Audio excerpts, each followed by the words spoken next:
And welcome to part two in my 13-part series of assessing the cast for Amazing Race 35, note the quotation marks. And we're going through from who I think will be eliminated first in this season and will barely last 10 seconds. Hint, hint, I said it would be ANDREA and MALAINA, aka Philly Johns. And we're going right through to the end of who I think will cross the finish line first. So if your team is in part two, I think they will really, really suck this season and will go home by episode 2 or episode 3. So here, the team that I think will go home in 12th place will be Robbin and Chelsea. And just to note, a lot of other podcasts this week, when they have been doing their cast assessments, have been saying, we're just basing on what we think will happen based on these minimal bios from Entertainment Weekly, Variety, and maybe some of their content on Instagram. So we're going to probably change our opinions about you after episode 1 airs. Well, for me, I'm the TARstorian, Logan Saunders, the TARstorian. And I'm going to say this, whatever I say now, I am sticking to for the rest of the season because I know everything. I know everything about all 13 of these teams, all 26 personalities. I've eavesdropped enough on their Instagram. I've had a lot of DM exchanges. I've read all the interviews. I've eavesdropped on some of the Instagram lives as well. So I know everything about everyone. So if I think you suck now, I think you will suck forever. And if I think you're really good now, I think you're really good forever. My opinion is not going to change. I am a stubborn SOB. Okay, so let's talk about Robbin and Chelsea. They are, at least one of them is 41 years old. I wrote that in my bio saying 41 years old. I didn't write down another age, so either I was too lazy or both of them are indeed the same age. They're from Washington State, so they are my neighbors. I live in British Columbia. My aunt and my cousins live in Yakima, Washington, so they are indeed my neighbors. And it was already publicly released that the season will end in Seattle, Washington. So if they make it to the final leg, they will have a big advantage in the final leg. However, I don't think they have a chance in hell of making the final leg. So that detail, completely irrelevant. Let's see. So interesting thing to note why I think they will be in 12th place is because they are stay-at-home moms. Somebody on another podcast was saying, oh, what about Linda and Karen? They were stay-at-home moms in their 40s. Well, guess what? That was season freaking 5. And let's see, Family Edition aired in 2005. So season 5 probably aired in 2003. So pardon me, one team from 20 years ago who were stay-at-home moms in their 40s managed to make it to the penultimate leg of the season. I don't think those are good odds. I don't know. I just don't think so.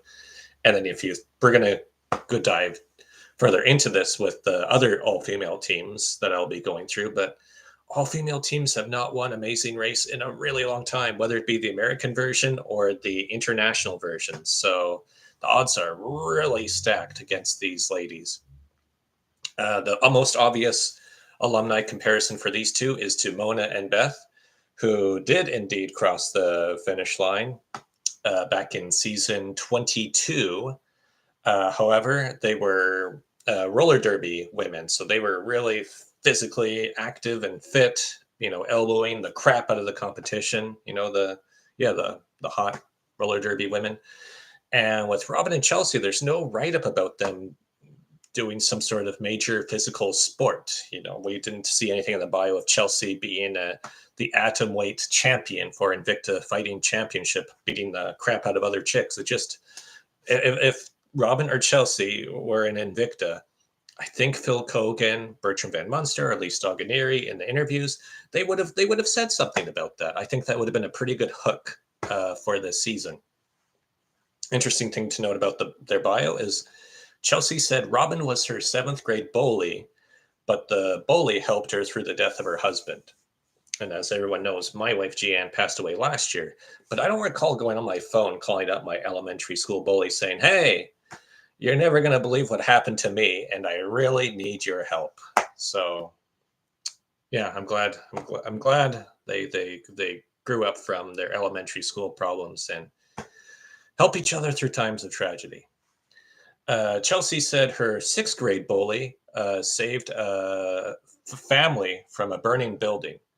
And further in the interview, which people I think skipped over, is Chelsea also said her fifth grade bully helped educate vulnerable young girls in Afghanistan.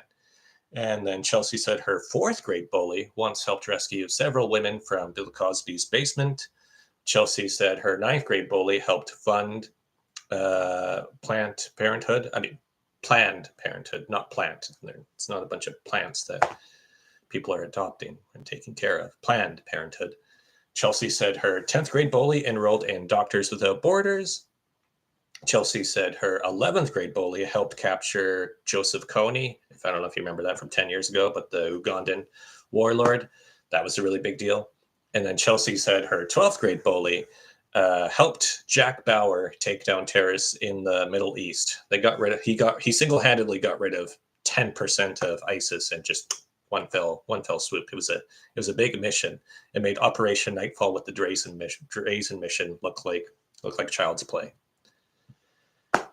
And other thing to note, of course, stay-at-home moms have a historical record of doing very poorly on The Amazing Race. It started the trend with Gina and Sylvia in season 3.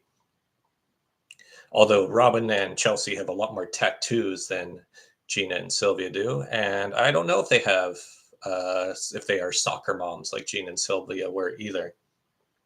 Yeah, fear no man, be terrified of soccer mom. That was Gina and Sylvia's tagline as they were permanently in 12th place throughout their whole lone episode of Amazing Race 3.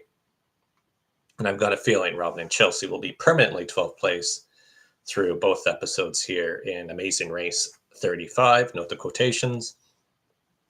I think one thing of why stay-at-home moms tend to do terrible at The Amazing Race is they typically don't have too many opportunities for big world experiences, big travel experiences. Unless they're from a super wealthy family or they have other people helping take care of their kids. But typically, stay-at-home moms have to wait for their kids to grow up most of the time. I mean, there's always exception to the rule before they can tackle those big adventures. And yeah, nothing really jumped out athletically to really balance out the rest of their personality as well. So if that comes up in the premiere, then sure, maybe I'll revise what I say a little. But based on the fact we haven't had an all-female team win in forever in any international franchise, or at least in the Anglophone franchises, that hasn't happened since December of 2016. They're both in their 40s. They're stay-at-home moms. The odds are really stacked against them. And that is it for them. So I had to record this again because my microphone sucked, and I'm already at a longer recording than when I originally did this. And I feel like I forgot one or two of my jokes. So I really had things drawn out for Robbin and Chelsea. And that is that. By the time you see this, the first episode will have already aired, and everyone will get to see how right I am. And the reason why I know I'm so right is because I looked at all of the boot spoilers for the season. So that's why my predictions will be so damn accurate. Just kidding. I'm just screwing with you. Okay, that is it. Let's find out who my 11th place prediction shall be.